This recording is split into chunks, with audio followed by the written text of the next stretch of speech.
Hello and welcome to another episode of the Capital Gains Tax Solutions podcast, where we believe most high net worth individuals and those who help them, they struggle with clarifying their capital gains tax deferral options.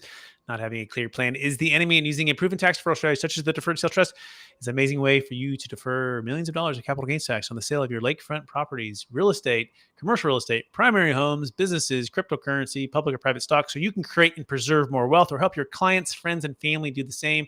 Hey, I'm your host, Brett Swarts, and each episode I'm joined by some of the best real estate, financial, wealth, cryptocurrency, and business minds in the world, where they share their ideas, deal stories, and inspiration. So together we make complex tax deferral strategies simple and passive income plans achievable. Hey, we're also streaming on Expert CRE Secrets podcast as well. Appreciate all the listeners out there who are trying to level up their real estate brokerage and investment game.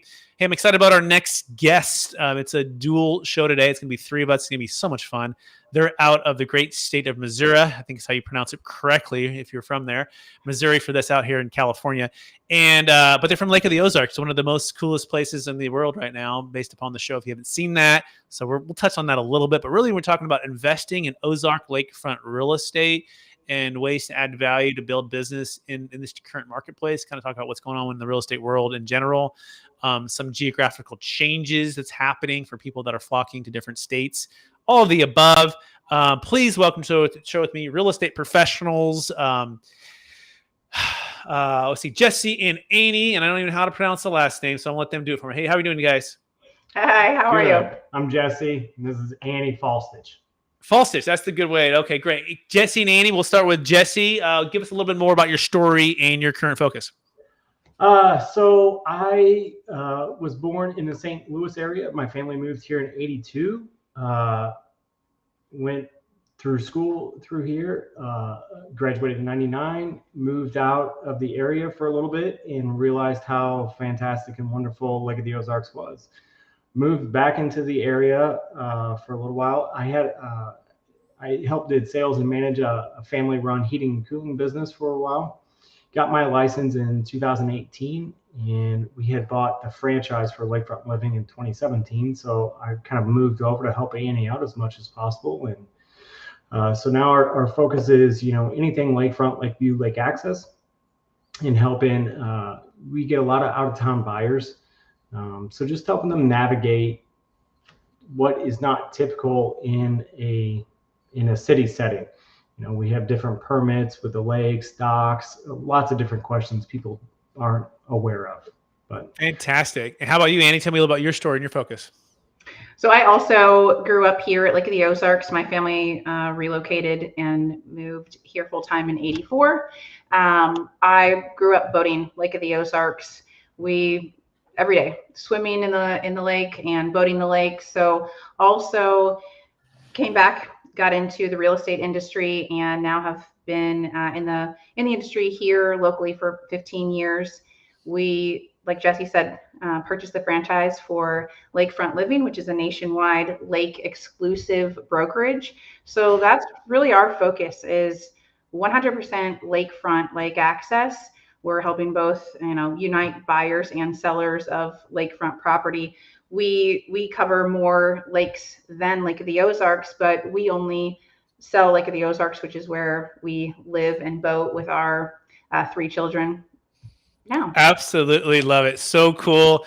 And love Lake of the Ozarks. One of my business partners lives there. And so I have never been there yet. I had a good best friend moved to Springfield, Missouri, back in the day, and it broke my heart. And then he came back to California. But that being said, very cool. I love the background, love the focus.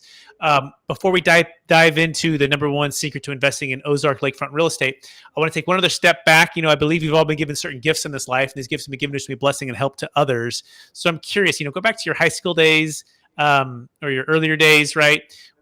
What's the one gift that you believe you've been given, or strength that you believe you've been given, and how does it help how you help and bless your clients today? So yeah, I'll start with that. I've always been kind of called Switzerland or a peacemaker. So I definitely feel like that's one of my huge attributes that I can bring to clients, is the ability to be resourceful and navigate contracts, navigate negotiations, and really uniting people, uniting the buyers and sellers through the navigation process and the negotiation process of buying or selling real estate. Absolutely love it. That's so valuable. How about you, Jesse? I think mine is, bringing to light a lot of the things about lakefront real estate that our clients aren't aware of.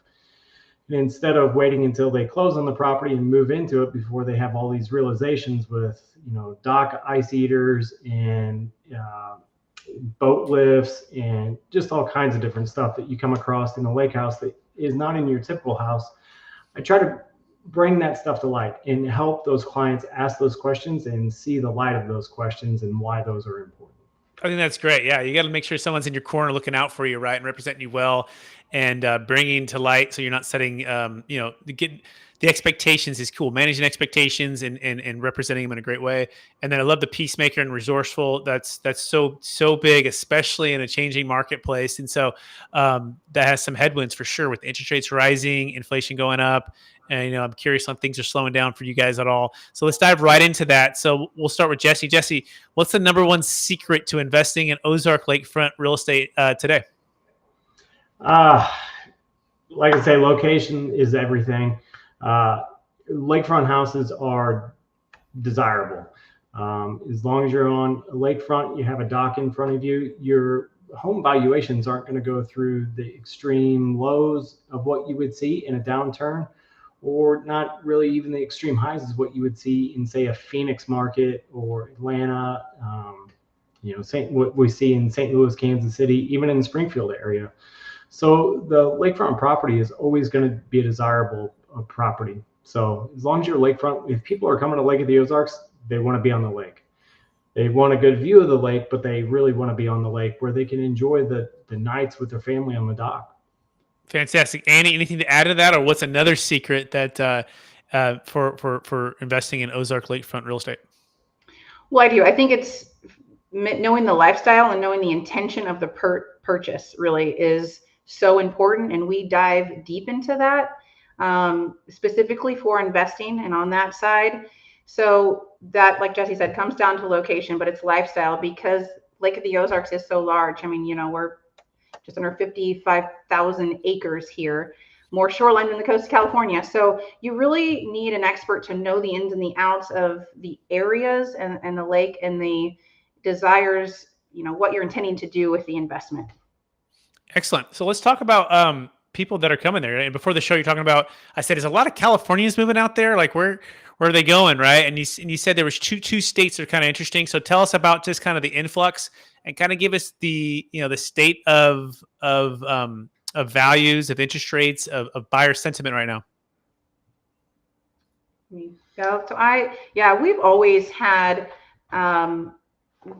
majority of our buyers are coming in from out of state and out of the area. Weekend warriors is what we call them, utilizing their lake home for a second home or an investment.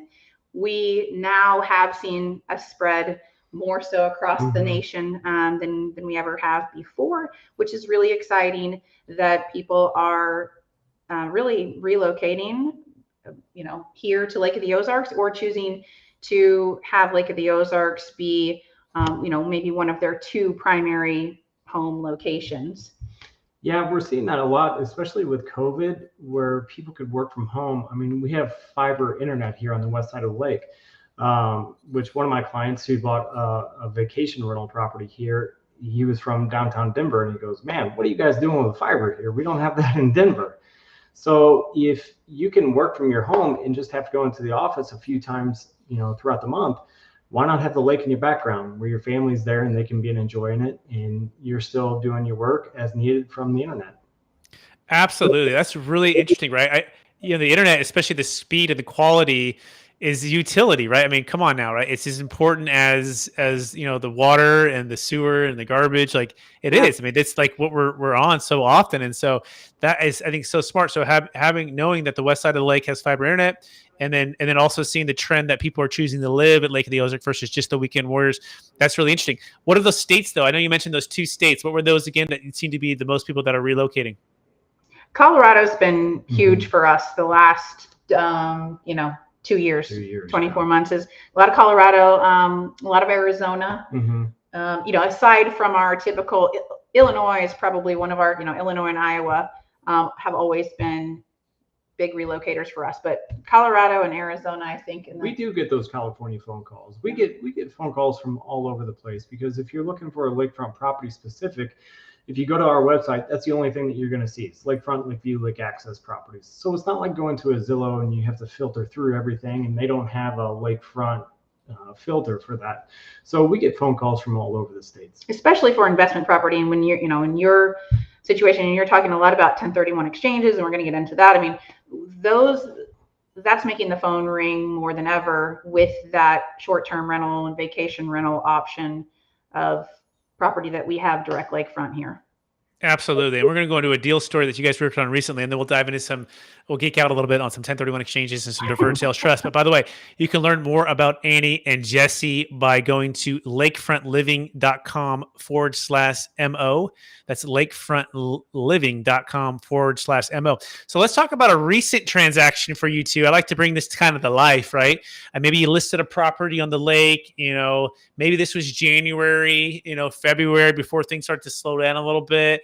And there's I don't know, is there 50 offers? Is there 20 offers? Is it crazy open houses?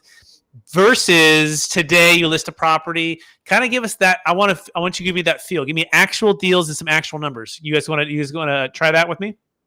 Go ahead. Sure. Okay. So I'm gonna try to think about actual specific numbers, but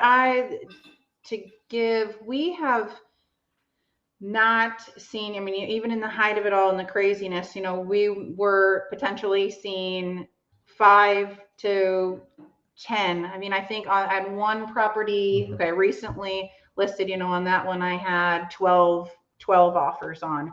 But it has slowed down a little bit in that sense.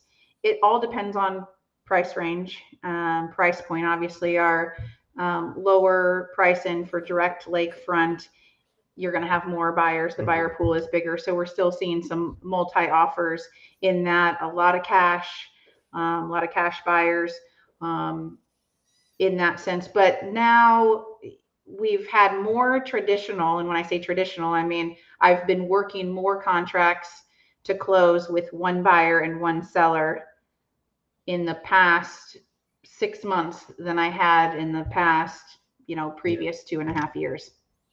Jesse, anything to add to that? Just that, now that we're seeing a little bit more days on market, we're seeing some price reductions, which we were waiting for. Those properties were just going extremely high. If you had a lakefront property in the 300s, which is now the 400s, that's where you were backed up on offers. We get into a property, and it was even still surprising. You get into a property in $2 or $3 million, and no, you didn't have multiple offers in the first weekend, but there was a really large appetite for that. There's not very many nice, clean houses with pools on them to pick from. So those were still going really fast. So that's kind of what we've been running into here as of recently. We did notice at the beginning of the year that we had more deals fall out of contract than what we had the past couple of years. So we could kind of see things were changing a little bit. Yeah, that's good insight. And out here in California, likewise, I'm in Northern California, Sacramento kind of area, but we have clients throughout the country. But we're seeing, I have a good friend. He's selling property in Thousand Oaks, helping him sell the property, and he's, we're seeing he went I think we were a couple months too late. Not that he can't sell it, but he was saying it was absolutely bananas before with friends that were selling at high prices and multiple offers, and it was selling really quick, and and then kind of things started to change rapidly in the last 30 days with interest rates and inflation and things happening. And so it's definitely some headwinds happening right now with the changing in the real estate tide, which creates reasons to solve problems, which leads us into our next discussion, which is tax, right? So one of the biggest challenges is people have capital gains tax. It's part of why they do 1031 exchanges. But I'm curious from you guys' perspective, what do you feel like is the biggest frustration when it comes to a 1031 exchange for your clients? I would say just the understanding of all of their options and how it works. So most of them come with frustration of just not understanding it completely. Jesse, what do you think? I would totally agree with that. With just timelines that you're under, in that you need to buy a property. You got to do it quick. Yeah. Do you guys ever have primary homeowners? Sorry, Jesse. Do you guys have any primary homeowners that are trying to sell like a $5-10 million deal on the lake, and they've owned it for a long time, and they're struggling with capital gains tax? Not a primary. I mean, so then primary here, we wouldn't have capital gain. But on their second home, yes. Got it. Yeah. So if anyone's curious why I'm asking these questions, is because we have a solution for that. If you did have a primary, a luxury house, it could be investment real estate or a primary. The 1031 exchange doesn't work for that. At least it doesn't work. I'm sorry, it doesn't work for a primary, but the deferred sales trust works for both. You can do it for a primary. We just did an $8.3 million primary home sale out of Palo Alto. We just did a $4.2 million investment property out of Colorado. And it works for a $50 million land sale out of Texas. So it works for all things. And so if you're looking, it works for crypto business sales. So if you're curious, you can go to Capital Gains Tax Solutions to learn more about that. But from a real estate perspective, sometimes the 1031 exchanges, you run out of time. So if you ever had a situation where your clients are running out of time and they end up just paying the tax, so they couldn't identify anything, Jesse or Annie? Yeah, for sure. I mean, that's been a big issue, now with the more buyers putting down the inventory, they're not able to secure something. Or they have to buy in a different location on a different piece of property. Right, that maybe they didn't want to buy because they ran out of time, or they just got to buy something. So yeah, the deferred sales trust, what's cool is you don't have to buy right away. In fact, you can sell high, diversify it into the stock market, diversify it into other passive or active real estate deals, and then buy whenever you want to back into your own deals. Now, it can't be a primary. It's one of the downsides to it as a realtor, right? If they need it for a primary purchase, then they just want to pay the tax on that amount and use that as a down payment. But there's some cool solutions out there. That being said, we're running out of time. Are you two ready for the lightning round? We're ready. All right. Knowing what you know now, if you can go back to your 20 to 25-year-old self, what's the one golden nugget you'd make sure to tell yourself to do? Oh my gosh. Buy some investment property. Buy a duplex. Buy a fourplex. Buy something. Buy income. Love it. How about you, Annie? I don't know. I'm trying to think of, the lightning round, something I would. That's okay. We'll give you the second question to start, Annie. What's the number one book you recommended or gifted the most in the past year? Or right now, I just gifted Ninja Selling to my agents just this past week. I'm trying to think of the most gifted. No, that's a good one. That sounds cool. Ninja Selling sounds like a fun one. Jesse, any books come to mind? Oh, a couple, but one that I really enjoyed was Keith Cunningham, The Road Less Stupid. Sounds like a good one. Excellent. Next question. What are you most curious about right now? I guess the upcoming probably the next 24 months. Next 2 years. There is no crystal ball, but that's sparks my curiosity. Yeah, absolutely. Where the opportunity is going to be at in the next 24 months, because there's going to be a ton of them. And this is the time where most millionaires are made, in times of downturns and crisis. So I know I've been looking into and researching apartment investment. So that's where I'm at. Love it. I love it. I love apartments. Next question. What's the number one leadership quote or theme that you strive to live by?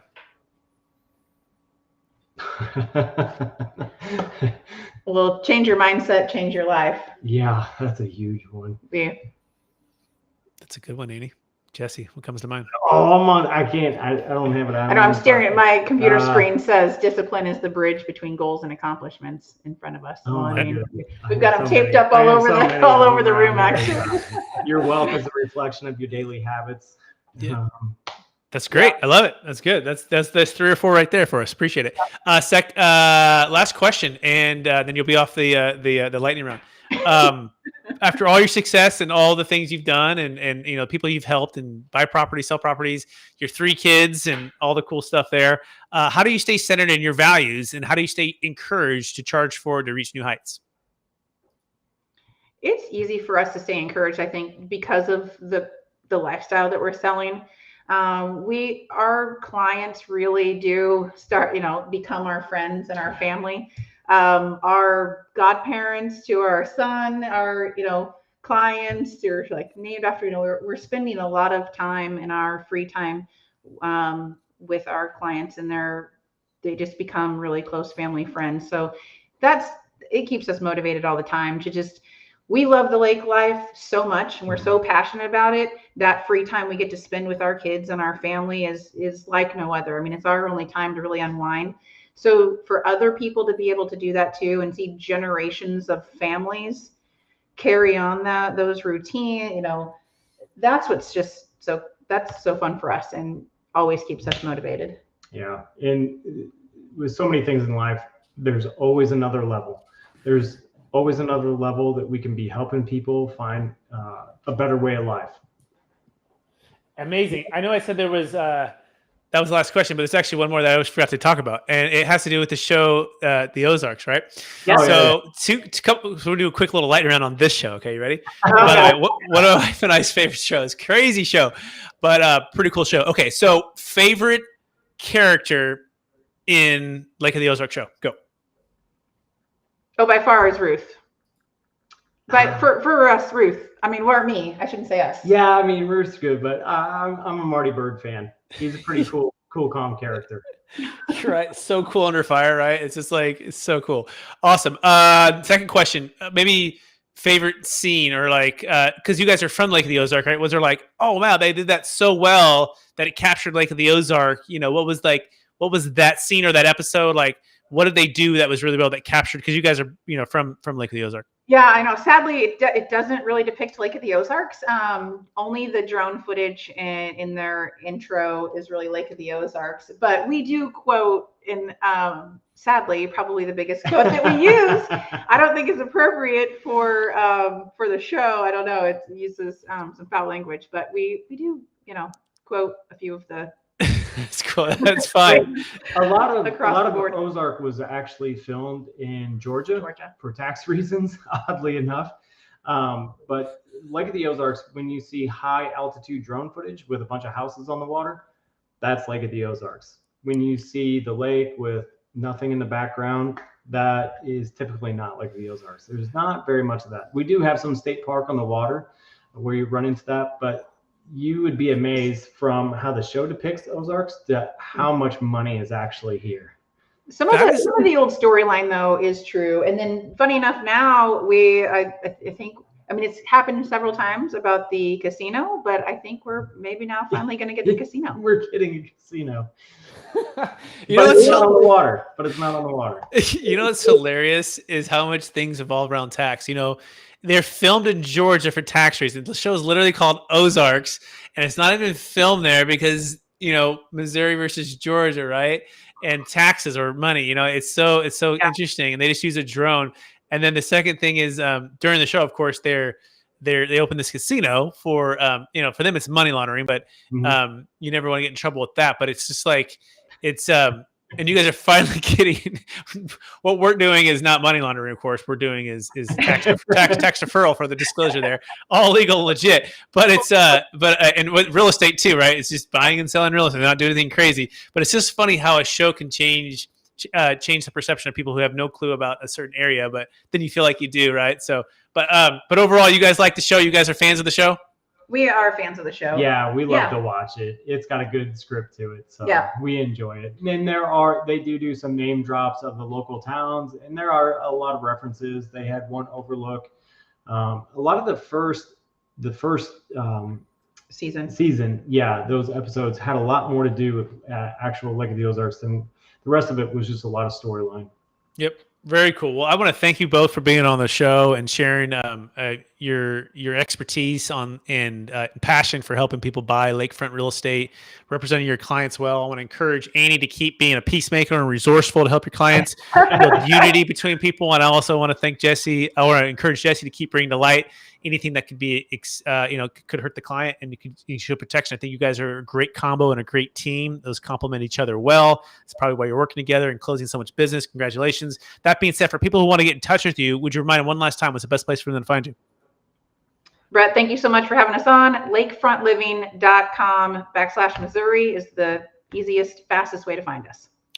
Amazing. Thanks so much. And I also want to thank our listeners for listening to another episode of the Capital Gains Tax Solutions podcast, also stream on Expert CR Secrets podcast and YouTube channel, where we believe most high net worth individuals and those who help them, they struggle with clarifying their capital gains tax deferral options. Not having a clear plan is the enemy, and using a proven tax deferral strategy such as the Deferred Sales Trust is an amazing way for you to exit highly appreciated primary homes, businesses, real estate, cryptocurrency, defer millions of tax so you can create and preserve more wealth, or help your clients, friends, and families do the same. If I can help you out at all, I want to encourage you to go to our website, capitalgainstaxsolutions.com, where you can start your deferred sales trust today.